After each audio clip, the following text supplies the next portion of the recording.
Siamo con Lucio Della Toffola, giudice internazionale, e a lui chiediamo come si diventa giudice, cosa muove di passione, ecco, per questa bella esperienza.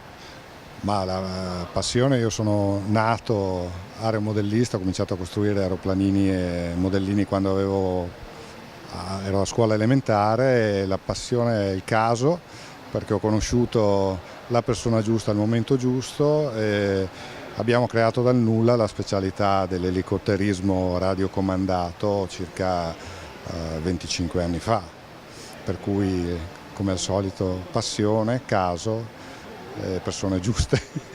e È una disciplina che è cambiata negli ultimi anni. Io sono un dirigente della Federazione Aeronautica Internazionale, che è una federazione che raccoglie tutti gli sport aeronautici, ha sede a Losanna, e io soprassiedo in una sottocommissione per l'elicotterismo.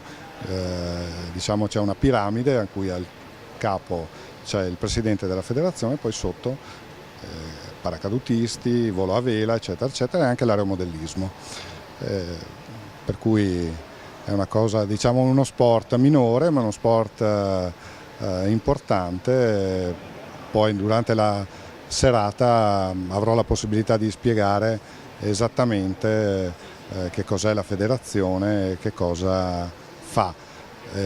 E vorrei ringraziare moltissimo Romy Santin e il Panathlon di Pordenone per avermi dato l'occasione di presentare questo sport misconosciuto, ma che, diciamo, sta diventando di moda.